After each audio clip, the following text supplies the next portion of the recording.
Hello, hello, everybody. Hope things are treating you well. Hope things are enjoyable. Hope you're enjoying wherever you're at and whatever you're doing. Um, today's lesson, we're going to be talking a little bit about dividing rational numbers, and what that looks like. So I'll just go ahead and get started.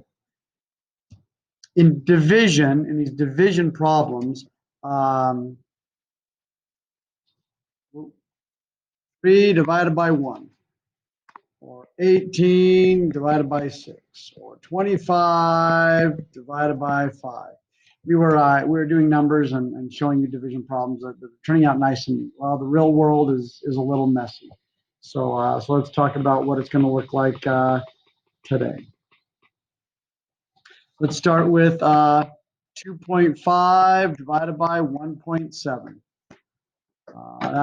That's a messy item, and in the past we would take a division. We would say 2.5 divided by 1.7. Then we would move over the decimals, and then we would bring the decimal up and do the long division. Well, you know how to do long division. We're not going to be spending time on that anymore. Now it's just a matter of typing it in the calculator. So you type that in the calculator. I'm going to go ahead and type it in mine. You can type it in yours. And 2.5 divided by 1.7, get a number. You might see it written like this, 2.5 divided by 1.7. Exact same thing. I went over in class if you were there, 2.5 divided by 1.7. It's all the exact same thing. The number ends up being 1.47, and then it goes on for a while before it stops. So in dividing decimals, the trick, the tip, what we're using, how we're going about it now is we're using a calculator. But we do want you to know how to do it. We don't want you to know how to do the problems, but with decimals, it's using the calculator. What if you've got 3/5 divided by 2/7? Do you remember the process? Did your elementary teacher teach you the process in dividing fractions?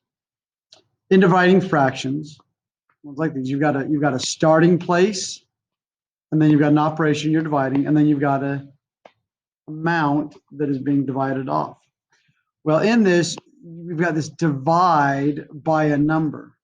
Well, one thing we can do is we can take the opposite of the opposite and work it out that way. And here's what I mean. We can take 3/5. Hold on, we keep it. We can take the opposite of divide, which is times, and take the multiplicative opposite. We've talked about this, the reciprocal, the opposite of 2/7, which is 7/2. Basically, we can flip it upside down, taking the opposite. And in doing that, we now have a problem that will give us the exact same answer as the division problem would. We took the opposite and then the opposite. And we've learned if you take the opposite of an opposite, you're back to where you were. So now we know how to multiply two fractions. We multiply straight across. So it's 21 over 10, 21 tenths. And if the program asks you for it, the mixed number, you can, how many tens go into 21? Well, 2 do with one left over, so it's 2 1/10. Now, if you type in your calculator 3/5 divided by 2/7, you'll get the exact same thing. It'll be the exact same answer. And you will be using a calculator, but just wanted to show you the process when you divide two fractions. 4/6 divided by 1/8. Well, you keep the 4/6, and then you take the opposite of divide and the opposite of 1/8, and that's the exact same problem. 4 times 8 is 32, 6 times 1 is 6, and you have 32/6. So this is just one way to see and to understand how to divide fractions. If you have 2 1/8 divided by 1 3/4, you can't flip them upside down because it's a mixed number. So you first of all have to turn it into an improper fraction. So it's 7/4. And this 2 1/8 is 17/8. And then you can change it to a times, and the 4/7 or the 7/4 becomes 4/7. Then you can multiply that across, and your calculator will give you 6856, but it'll reduce it and give it in a simpler form. So in multiplying or in dividing fractions, you can multiply the opposite, or you can keep the first number, switch the division into multiplication, and then flip the second fraction upside down. You might have heard, a teacher might have taught you keep, switch, flip. And those are the steps in working it out if you're working it out by hand. Yes, you'll be using a calculator. Because you'll be using a calculator, it'll be, let's see that one. Because you'll be using a calculator, they're going to give you some little hard ones. For example, 9/2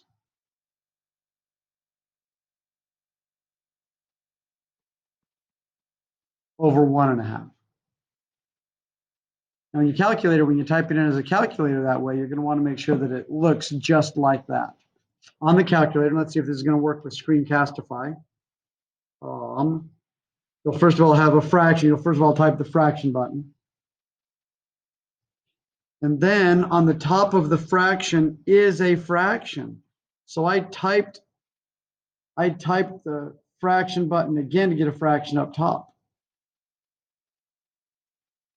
Now, as I move the cursor over to get to the bottom of the fraction, now on the bottom of the fraction, what do I have there? I've got a mixed number.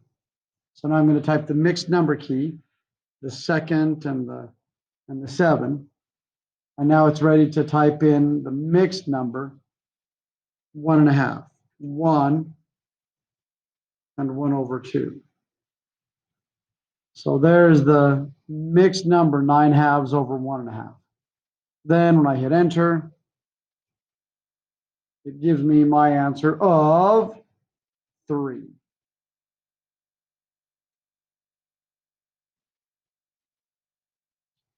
That is 3. Now, had we worked it out, 9/2 divided by 1/2, and I can keep switch flip, so 9 times, let's see, that's 3/2, flip it upside down to 2/3. I get the answer of 18/6. I got the exact same answer, just written in a different format as 3.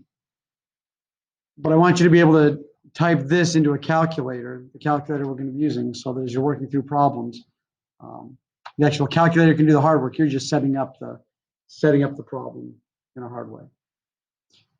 Okay, so that's a general thought for today. Some additional help is available if you want to look at in the book in pages 57 through 62.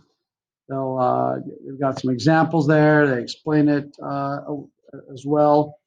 We're going to work through on page 60. You can try some of those items in numbers 4 and 5, and then as a class on page 61, we're going to do number 8, and on page 62, we're going to do numbers 18 and 17 and 16, just to kind of work through some of those. I shouldn't be sharing the book on video. I don't have a copyright, so you can look at those problems and see if those make sense.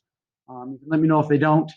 But that's the lesson for today. We're dividing rational numbers, basically decimals and fractions. So thank you so much for watching. I hope you have a great day, and you can go and take a look at what the assignment is. Bye-bye.